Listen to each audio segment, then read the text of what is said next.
Bismillahirrahmanirrahim. Assalamualaikum warahmatullahi wabarakatuh. Alhamdulillahirabbil alamin wa bihi nasta'inu ala umuri din waddin wassalatu wassalamu asrofil anbiya wal mursalin wa ala alihi washabihi ajmain amma ba'du. Ya, di sini kami akan memperkenalkan dulu saya Lutfi Brian Hilambang yang mana nanti akan menjelaskan materi menghadirkan sholat dan zikir dalam kehidupan. Kita mulai dengan membaca Bismillahirrahmanirrahim. Menghadirkan sholat dan zikir dalam kehidupan. Kita bahas terlebih dahulu mengenal sholat. Ibadah yang menjadi penentu nasib manusia di akhirat. Pengertian sholat. Ya, di sini ada beta konsep. Yang pertama, pengertian, kemudian bahasa, kemudian doa. Doa meminta kebaikan. Sebelum itu, kita bahas mengenai istilah terlebih dahulu. Yaitu, sholat adalah serangkaian ucapan dan gerakan yang tertentu yang dimulai dengan takbir dan diakhiri dengan salam sebagai sebuah ibadah ritual. Bahasan mengenai sholat, jika kita selalu mengingat Allah Subhanahu wa Ta'ala dengan selalu menjaga sholat, maka kita akan mendapatkan ketentraman hati. Sholat mendorong kita untuk berpikir bersih dan selalu berada di jalan yang benar. Kita akan terjaga dari perilaku keji dan munkar apabila hati selalu ingat kepadanya. Sholat dikerjakan bukan hanya untuk menjalankan kewajiban atau sekedar memenuhi syarat dan rukun. Sholat hendaknya dijadikan sarana untuk menyadarkan diri kepada Allah, memahami keagungannya, kesadaran yang membuat manusia tidak melakukan atau melaksanakan akhlak tercela. Sebagaimana firman Allah di dalam Quran surat Al-Ankabut ayat 45. Bismillahirrahmanirrahim. Inna sholata tanha 'anil fahsya'i wal munkar. Wala dzikrullahi akbar. Wallahu ya'lamu ma tasna'un. Shadaqallahul azim. Yang artinya sesungguhnya sholat itu mencegah dari perbuatan keji dan munkar. Dan ketahuilah mengingat Allah, sholat itu lebih besar keutamaannya dari ibadah yang lain.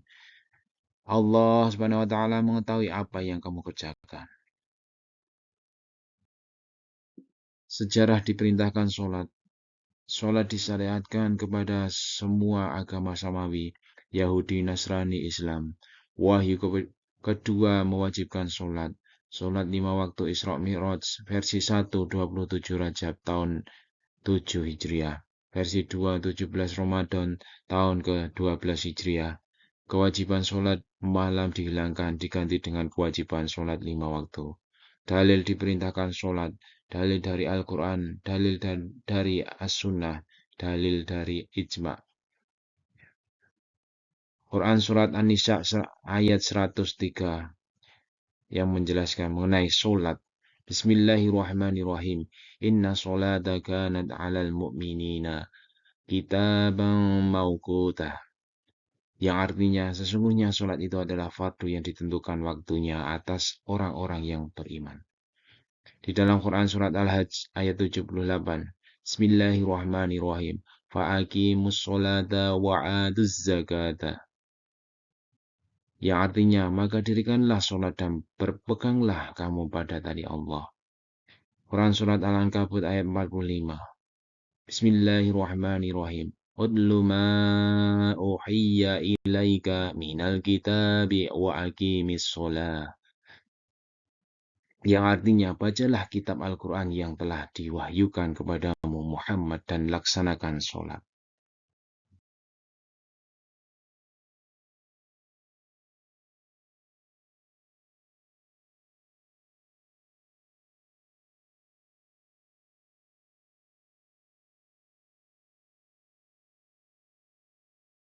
Dalil dari Al-Hadis. Buniyal Islamu ala khamsin.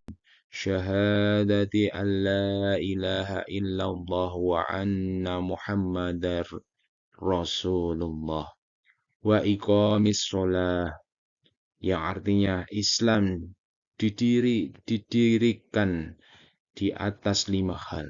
Syahadat bahwa tiada Tuhan kecuali Allah dan bahwa Muhammad adalah utusan Allah. Penegaan sholat, pelaksanaan zakat dan haji ke Baitullah dan puasa di bulan Ramadan. Hadis riwayat Bukhari dan Muslim. Rasulullah SAW bersabda, orang yang memelihara sholat akan mendapatkan cahaya, petunjuk, dan keselamatan pada hari kiamat. Begitu pula orang yang tidak memeliharanya, ia tidak akan memperoleh hal tersebut. Ia akan bersama Qarun, Fir'aun, Haman, dan Ubay bin Khalaf di hari kiamat. Hadis riwayat Ahmad dan Al-Tabrani dari Abdullah bin Umar. Dalil dari ijma' ulama. Seluruh umat Islam telah bersepakat atas satu, adanya kewajiban sholat dalam Islam 2, 5 kali dalam sehari semalam, 3, 17 rakaat. Mereka yang meninggalkan sholat status kafir. Bila ia mengingkari kewajiban sholat, dosa besar. Tidak sholat tanpa mengingkari kewajiban sholat. Hukuman Hanafi, jika ingkar kewajiban sholat, bunuh. Jika tidak ingkar terhadap sholat, penjara pukul. Syafi'i, Maliki, ingkar kewajiban sholat, bunuh tapi tidak kafir. Hambali, ingkar atau tidak ingkar, bunuh. Sholat yang terlewat. Di dalam hadis Bukhari Muslim, man nasiya sholatan falyusalliha idza dzakaraha la kaffarata laha ila dzalik. Dari Anas bin Malik radhiyallahu anhu bahwa Rasulullah SAW bersabda, siapa yang lupa melaksanakan sholat maka hendaklah menunaikannya pada saat ia menyadarinya. Sholat dalam berbagai kondisi wajib dikerjakan pada waktunya. Meski waktu hampir habis, sah. Lewat batas waktu, dosa besar. Tidak sah menjamak. Tidak memenuhi syarat, sudah sampai di rumah. Tidak harus di masjid, tanah, aspal, keramik, trotoar. Wudu dipermudah, cukup sebotol air minum kemasan jika tidak menemukan air yang cukup. Bila tidak ada air, tayamum. Waktu-waktu sholat fardu, subuh, fajar, star, memulainya terbit fajar shodiq, mengakhiri finishnya terbit matahari. Zuhur, memulainya tergelincir matahari, terakhirnya panjang bayangan benda sama dengan panjang benda itu. Asar, mulai selesainya waktu zuhur, berakhir terbenamnya matahari. Maghrib, mulai terbenamnya matahari, terakhir hilangnya mega safak merah. Isya, mulai selesainya waktu maghrib, finish terbitnya fajar shodiq.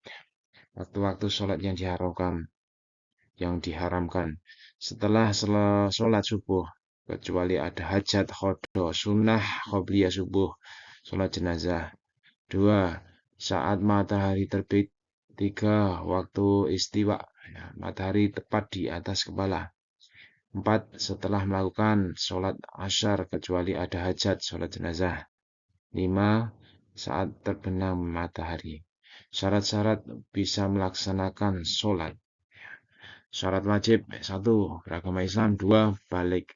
3. Berakal. Syarat sah 1. Tahu waktu sholat sudah masuk. 2. Suci dari hadas besar dan hadas kecil. 3. Suci dari najis, badan, pakaian, dan tempat. 4. Menutup aurat. 5. Menghadap kiblat. Doa.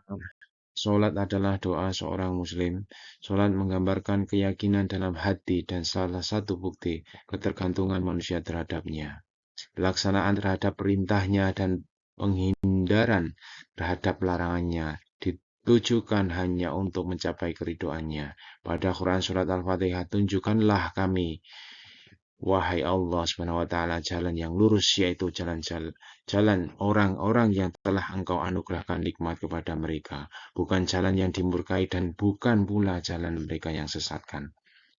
Jika doa ini diucapkan dengan penuh hati, maka pikiran dan hati akan selalu terbimbing, sehingga dorongan pada perbuatan keji dan mungkar akan tersingkirkan. Salat adalah penyucian diri. Nabi Muhammad SAW menjelaskan bahwa salat 5 waktu akan bersihkan dosa-dosa orang yang memeliharanya dengan baik. Beliau bersabda, bagaimanakah pendapatmu andai kata ada sebuah sungai dekat pintu rumah salah seorang dari kamu, ia mandi di sungai itu 5 kali setiap hari, adakah masih ada dagingnya yang tinggal barang sedikit pun? Sahabat menjawab, tidak ada daging yang tertinggal barang sedikit pun. Kemudian Rasulullah SAW menegaskan, maka demikianlah perumpamaan solat yang 5 waktu. Dengan solat itu Allah akan menghapus seluruh atau semua kesalahannya. Hadis riwayat Al-Tirmizi dari Abu Hurairah. Rukun solat, aktivitas yang harus ada dalam ibadah solat. Rukun solat, setiap perkataan atau perbuatan yang akan membentuk hakikat solat. Jika salah satu rukun ini tidak ada, maka solat pun tidak teranggap secara syar'i dan juga tidak bisa diganti dengan sujud sahwi.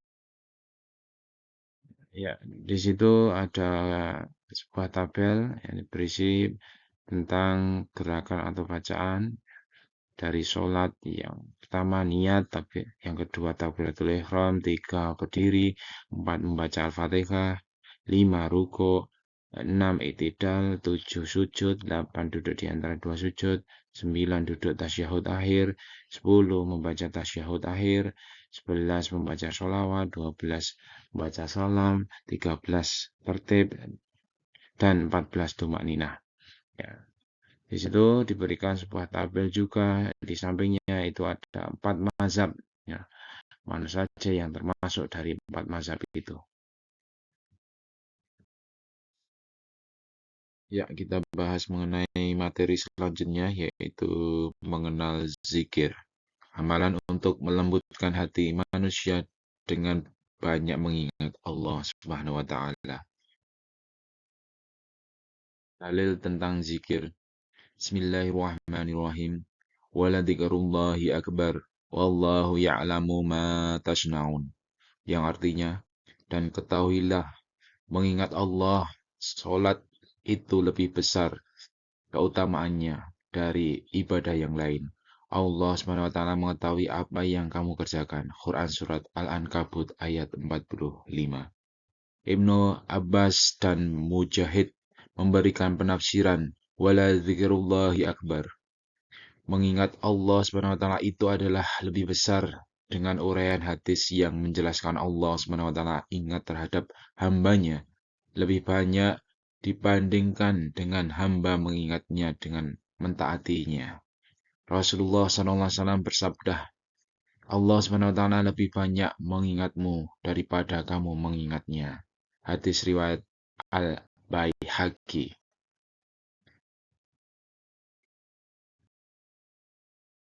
Selanjutnya ada sebuah pertanyaan, kapan waktu untuk berzikir? Kemudian dijawab, kapan saja. Ya, ketika kita menunggu transportasi umum, ketika kita menunggu waktu sholat tiba, ketika kita menunggu waktu berbuka puasa tiba, ketika kita saat mengantri atau menunggu teman, ketika kita kapan saja kita bisa berzikir. Zikir dapat dilaksanakan dengan mudah tanpa persiapan dan waktu yang khusus. seorang muslim bisa memanfaatkan waktu yang luang untuk berzikir.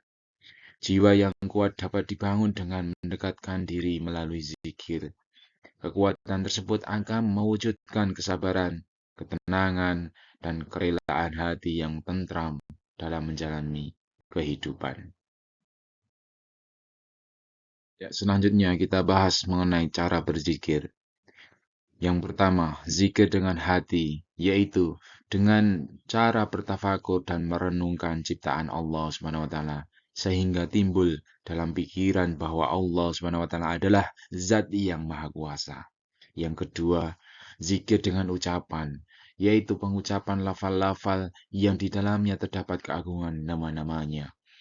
Contohnya adalah tahmid, tasbih, tahlil, takbir, membaca Al-Quran, dan sholawat. Yang ketiga, zikir dengan perbuatan, mentaati atau menaati perintahnya dan menjauhi larangannya, merupakan zikir dengan perbuatan, misalkan dengan zakat, sedekah, puasa, dan lain sebagainya. Salat untuk meraih takwa dan menghindari perilaku tercela. Salat tapi masih berbuat buruk. Rasulullah SAW bersabda, orang yang mengerjakan sholat tetapi sholatnya tidak dapat mencegah dirinya dari perbuatan keji dan munkar, maka sholatnya tersebut tidak akan menambah sedikit pun kepadanya, kecuali ia bertambah jauh dari Allah SWT. Hadis riwayat Ibnu Jarir dari Ismail bin Muslim bin Al-Hasan. Sholat membimbing manusia untuk mengingat kepadanya. Dalam sholat terdapat bacaan tasbih, tahmid, dan takbir. Manusia yang sholat akan merasakan kebesaran dan keagungannya. Orang yang lalai dalam melaksanakan sholat dan riya diancam oleh Allah SWT. Hal ini dapat diperhatikan pada Quran Surat Al-Ma'un ayat 4-7. Maka celakalah orang yang sholat, yaitu orang-orang yang lalai terhadap sholatnya, yang berbuat riya dan enggan memberikan bantuan. Seorang muslim yang bertakwa akan senantiasa menjaga diri dari hal-hal yang dilarang, bahkan dari perbuatan yang kurang pantas. Ia sadar bahwa takwa itu bukan sekedar slogan, akan tetapi disiplin untuk menjaga dirinya dari siksa di hari kiamat, dengan melaksanakan perintahnya dan menjauhi larangannya. Salat ya, untuk bertujuan untuk upaya meraih takwa. Di dalam Quran Surat Ali Imran ayat 102. Bismillahirrahmanirrahim. Ya ayyuhalladzina amanuttaqullaha haqqa tuqatihi wa la tamutunna illa wa antum muslimun. Yang artinya, hai orang-orang yang beriman, bertakwalah kepada Allah dengan sebenar-benar takwa kepadanya, dan janganlah sekali-kali kamu mati melainkan dalam keadaan beragama Islam. Quran Surat Ali Imran ayat 102. Ayat tersebut menjelaskan bahwa kita hendaknya selalu bertakwa kepadanya dengan menaati perintahnya dan menjauhi larangannya. Kita diperintahkan pula untuk selalu istiqomah dalam beragama Islam agar kita tidak mati dalam keadaan kafir. Seseorang yang selalu melaksanakan sholat akan tumbuh rasa takut berbuat dosa, baik dosa kepada Allah SWT, dosa kepada orang lain, maupun dosa terhadap dirinya sendiri. Oleh karena itu, sholat dapat mencegah perbuatan keji dan munkar. Cara agar istiqomah sholat dan zikir. Yang pertama, menyadari bahwa sholat dan zikir untuk mendekatkan diri kepada Allah SWT. Yang kedua, memahami manfaat sholat dalam kehidupan. Sholat dan zikir menjadikan seseorang tentram, tenang, selalu ingat kepadanya, bersyukur, sabar, dan terhindar dari perbuatan keji dan munkar. Sholat mempunyai dampak pada kesehatan jasmani dan rohani, mendorong semangat hidup. Ketiga, kita akan kembali ke akhirat. Kita akan mati dan ingat bahwa dunia ini sementara. Kita hanya akan membawa amal bukan kekayaan dunia. Oleh karena itu, kita harus mempersiapkan diri untuk kehidupan yang kekal abadi. Yang keempat, jangan menunda sholat dan malas berzikir. Kuatkan tekad kalian untuk segera sholat ketika mendengarkan azan. Tunda pekerjaan atau aktivitas, langsung persiapkan diri untuk ibadah sholat. Yang kelima, niat yang tulus. Sholat dan zikir hendaknya dilandasi dengan niat tulus hanya karena Allah SWT, bukan berniat untuk mendapatkan perhatian dari orang lain. Yang keenam, upayakan untuk selalu sholat berjamaah. Sholat berjamaah lebih baik daripada sholat sendirian. Apabila tidak memungkinkan pergi ke masjid, ajak orang yang serumah untuk sholat berjamaah. Ketujuh, berteman dengan orang yang rajin sholat. Teman yang rajin sholat akan mendorong kalian untuk rajin sholat. Yang kedelapan, banyak membaca buku keislaman. Rajin membaca buku keislaman akan memperkuat ilmu agama. Ya, sekian dari penjelasan mengenai sholat dan zikir. Terima kasih. Assalamualaikum warahmatullahi wabarakatuh.